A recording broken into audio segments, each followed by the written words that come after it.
Welcome to ePathshala. Myself Richa, working as an assistant professor in the Department of Political Science in MCM DAV College, Chandigarh. Today I will discuss about the topic authoritarian state. First of all, we should know the meaning of state. The state has four elements: population, fixed territory, government and sovereignty. And all the four elements are very much essential. When we discuss about the sovereignty consists of two elements which we considered as the most important. One is the internal sovereignty and second one is the external sovereignty. Internal sovereignty deals with the people living inside the state, and the people has to follow the rules and regulations, and if they do not follow them, then the government can punish the person. And external sovereignty means the people are not under the foundation of any international organizations and international association. Whatever the state wants to do, it is become the sweet will of that particular state. So, democracy is a form of government where it is for the people, by the people and to the people. And when we are talking about authoritarian state means that where the consent of the people do not take part, where the people do not have a free in speak, and where the elections were held but the state is under the authoritarian rule. The objectives are to understand the nature of an authoritarian state, to be familiar with the limitations placed on the citizens in an authoritarian state, to understand how this state keeps control on its citizens, and to know the impediments in the path of democracy.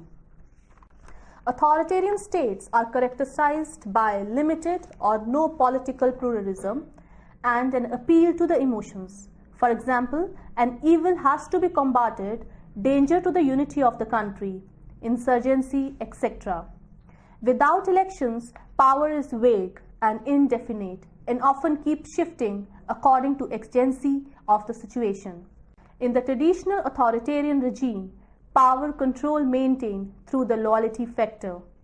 In some countries, we have bureaucratic military authoritarian regime where the bureaucracy rationalizes their control. The military authoritarian regimes are controlled by the army. In Africa, the racial democracy encourages certain racial, ethnic groups to enjoy full rights, keeping the other away from the basic rights and even denying them the basic rights. In Latin America, the corporate authoritarian regimes, the state used corporate institutions to either co-opt or demobilize influential and powerful pressure groups. The personalistic authoritarian regime, as in Pakistan under General Zia-ul-Haq, are characterized by control through coercion or through the patronage network. Ruler, institutions, etc. are bent at the whim of the ruler. The same is found in Africa in great variety. The populist authoritarian regime is led by a leader who appeals to any low-key group that has long been denied power and dignity.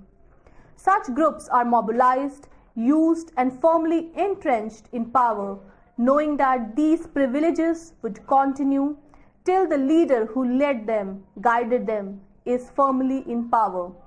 We have the example of Argentina and Egypt. The potential challenges are either eliminated or repressed. Power in an authoritarian state is centralized. New issues are raised. Lies can be connoted to remain in power. The leader is usually strong, charismatic, and manipulative, akin to the status of a demigod. Bureaucracy, armed forces, either given more power and also kept in good on humor. Opposition is there for the name's sake or doesn't exist at all. A secret police usually stifles any kind of opposition and keeps a check on the society. As opposed to individualism or democracy, authoritarianism is characterized by an indefinite political tenure of the regime. The ruler stays in power or long as he can maintain their control. Authoritarian states in Asia. Asia is conundrum of different forms of government with countries as similar and as dissimilar as India, Pakistan, Bangladesh, Nepal, Bhutan, China, Sri Lanka, Burma. Asia is indeed a laboratory where experiments in myriad forms of government are occurring every decade. Nepal and Pakistan have been struggling to make a democratic transition away from their authoritarian past. A long-time democracy, India is struggling to cope with the vast social and political transformation wrought by 50 years of modernization. Asia has to be studied because a big chunk of the population resides here, and because of delinking colonialism, a new world of affairs emerged. Rising nationalism was another element that led to a curious mixture of an urge for development, but also permeated by a spirit of clinging to the old. Along with it, the rising frustration of the people led to a growing impatience, which has resulting in leaders not elected for the people coming forward to take charge of affairs. Authoritarian state thus become a reality in Asia. Although the revolution for national independence in Asia has been largely won, the more deep-rooted revolution of rising expectations has just begun. Already it is threatening to become the revolution of rising frustrations. Pakistan, India's immediate neighbor, has periodic phase of authoritarian rule. Pakistan lost its top leader very early, who were also the founder of the country. Muhammad Ali Jinnah in September 1948, Liaquat Ali Khan, the first Prime Minister of Pakistan, who was assassinated in October 1951. In Pakistan, there is a disguised military rule. The bureaucracy and the military journal took over the reins of the government. Pakistan got its first constitution in 1956, and by then it goes to India's credit that the latter had twice gone to the poll. The then President Sikandar Mirza suspended the 1956 constitution while cancelling the elections which were scheduled for January 1959. He did all this with the support of the army. He also imposed martial law, but Sikandar Mirza was sent to exile within 20 days, and General Muhammad Ayub Khan bestowed control of Pakistan. 14 years there was a rapid economic growth, titled horribly in the favor of rich. He called functional inequality a great incentive, but the new urban classes were not happy with this argument. Ayub Khan was deposed by the ruling military in 1969 after protests continued for a long time. Elections were promised by the army. The elections were held on 7th December 1970, in which the Awami League won, which has centered in East Pakistan. The government of Yahya Khan set aside the people verdict in the 1970 elections on March 1, 1975. Zulfikar Ali Bhutto, who Pakistan People's Party had secured the second position, came to power with the support of military. After a rule of 6 years that were marked by the violence, bribery, military intervened in July 1977 and the martial law was imposed. The election held in March 1977, in which Bhutto emerged victorious, were not accepted by the people, as the latter felt that the election were rigged. General Zia-ul Haq seized power in July 1977 and banned political parties and muzzled the press. Zia-ul Haq pelted the PPP and the Pakistan National Alliance against each other and widened his area of maneuvering. He kept promising elections while simultaneously extending his control over the economic, political and social sphere. The Supreme Court gave its verdict in Zia's favor and thus legalized intervention of the military. Elections were indefinitely cancelled for Zia got the stamp of the court. He took over the right to appoint and replace judges, struck down the constitutional conventions of the provisions of judicial review and censored the press. Favors were distributed and the biradari took place in the interest of group. Benazir Bhutto, daughter of slain Zulfikar Ali Bhutto, started the process of restoration of democracy, but the elections in March 1985 gave Zia a clear verdict. The Zia regime masterly social engineering had altered the face of Pakistan political spectrum. Not only had the PPP population been appointed by the candidates, preferring to feather their nest by supporting the military regime, but many of its members had participated in the elections in the violation of party discipline.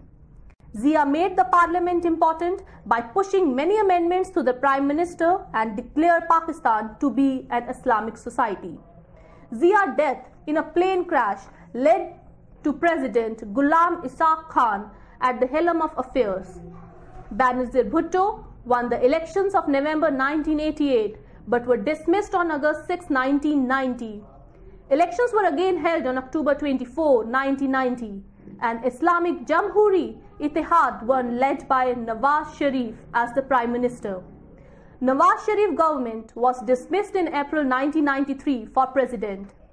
Ghulam Ishaq Khan wanted to ensure his own success in the next presidential election scheduled for 1993, and Nawaz Sharif was trying to break from being a depending protege of the military. The court restored Sharif to be the power, but the tussle continued. Elections were held in October 1993 and Benazir Bhutto won by a slim majority. Her tenure was marked by corruption and collapse of the physical system. In February 1997 elections, Nawaz Sharif emerged victorious. He tried to muzzle the press, the public, the judiciary, and even the military. Taking the deteriorating law and order in mind, the armed forces put Sharif under house arrest on October 12, 1999. General Pervez Musharraf assumed charge of martial law was imposed, citing it as another path of democracy. He banned political rallies in March 2000. He issued Oath of Judges, Order number 2000, under which judges has to take a fresh oath of office in which they would swear allegiance to the military. Musharraf appointed himself as president on June 20, 2001. Rocked by many controversies, Musharraf resigned in 2007. The suspension of Chief Justice Mohammad Chaudhary was met with protest. He quits politics in 2008 but returned from his self-imposed exile in London to Pakistan to contest presidency but was put under house arrest. In a nutshell, we can say that the choices of Pakistan were not between democracy and authoritarian, but between more or less authoritarianism. Nepal has a monarchical form of government when King Mahendra ascended the throne. In 1955, he bypassed the Council of Ministers and recognized the bureaucracy to his advantage. The constitution framed was pro-monarchy. Elections were held in February 1959. But the king dismissed the first popularity elected president, B.P. Koirala, in 1960. He officially banned political opposition. King Mahendra's death in 1972 led to his son, King Birendra, organize the Back to the Village national campaign, control the local parties. People protested but voted for the king panchayat system over multi-party system in 1980. The failure of political parties can be explanation for this. The patronage system works to the king's favor. The Jan Andolan of 1990 challenged the monarch and Nepal become a constitutional monarchy. The army remained faithful to the king, but the king gave many concessions like bicameral legislative, universal adult suffrage, etc. In Burma, the authoritarian state can be seen in practice. The Burmese armed forces has marginalized political opposition and rewritten the constitution. It is exploiting the resources to distribute the assets in favor of its officers. The parliament is controlled by the military. While health and education are in a bad state, military officers are living in luxury. The authoritarian streak is only being upgraded by elections. The principal opposition leader, San Suu Kyi, was placed under house arrest for 20 years. China is another state that qualifies to be an authoritarian state. There is no freedom of thought and action, and the political activists are jailed, purged, tortured, and killed. The Tiananmen Square massacre in 1989 is one example where dissent is just not tolerated. There is a choice between candidates, but not between parties. Citizens only vote at the lower level of government and not for the higher level of government. The elite in the party, which is controlled, is not answerable to the people and rule arbitrarily. There is no private property and no liberties for the people. The judiciary is also under the control of the party. Rule of law doesn't figure in the scheme of Communist Party.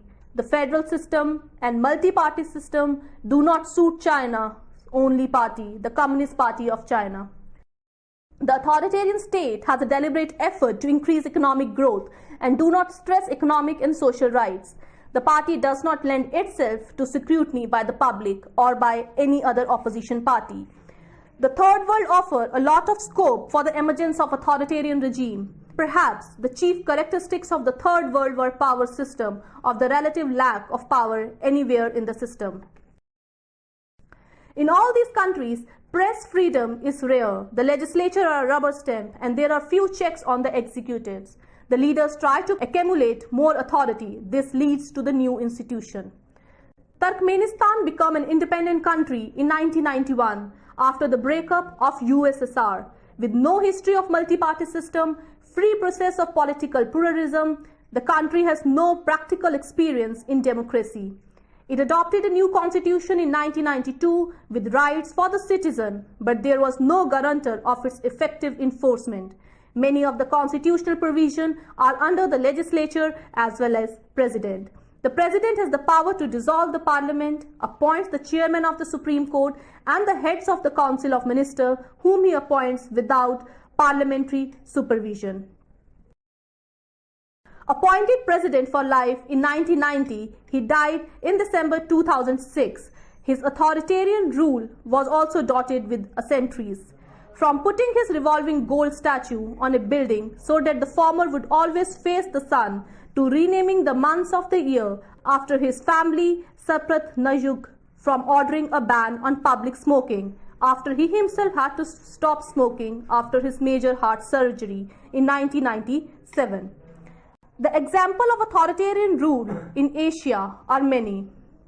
Thenan Kitty Gancham in Thailand, the Kim family in North Korea, Nogyo Dhen Demon, South Vietnam, Major General President Chung Hee in South Korea, Ferdinand Marcos in Philippines, and Islam Karimov in Uzbekistan. All these rulers brushed aside the will of the people and ruled arbitrarily.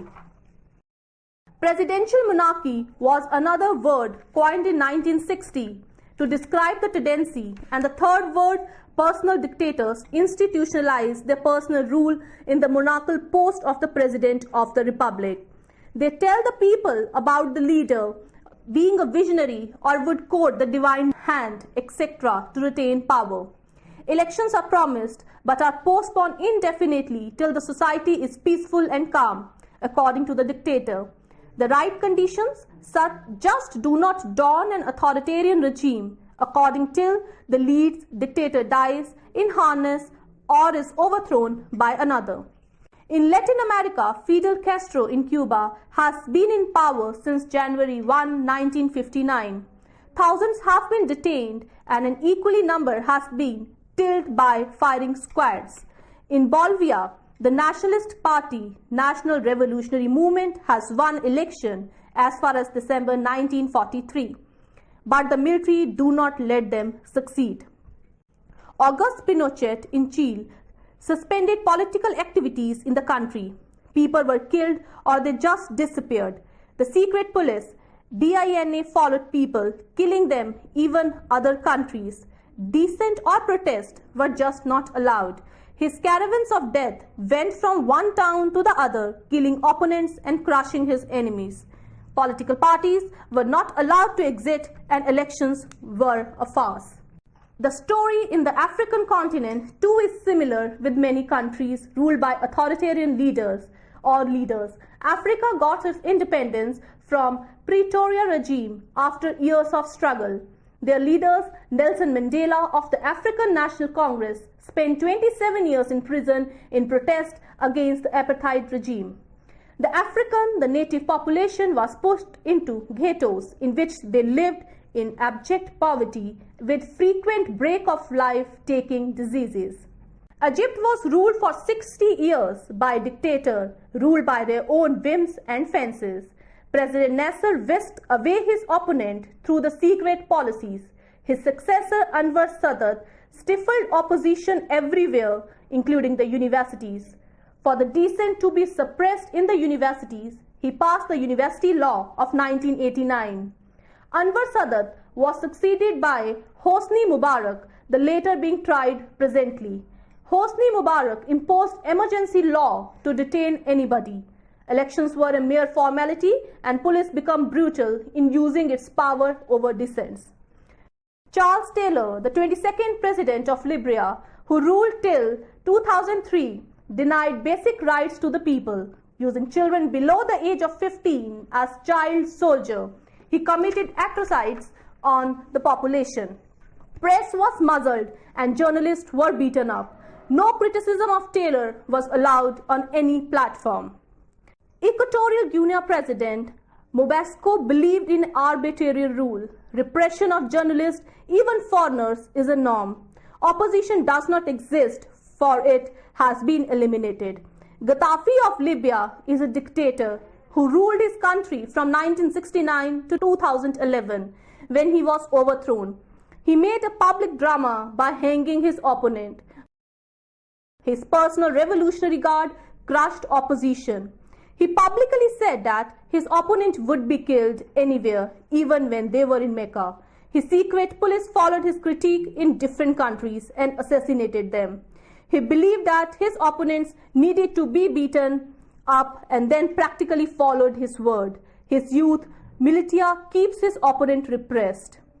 In the end, I will conclude that the world is open for democracy as a government, which means that for the people, by the people, and to the people. But still, the world is open, has many pockets. If we say that in countries like Latin America, Asia, Africa, still this type of system exists. But we can also say, we can take the example of Haiti, where the elections were held, but still it is ruled by an authoritarian state. We can take an example of various other countries where still the authoritarian rule emerge, like we can take Iran, Iraq, Kuwait, Sudan, etc. Thank you.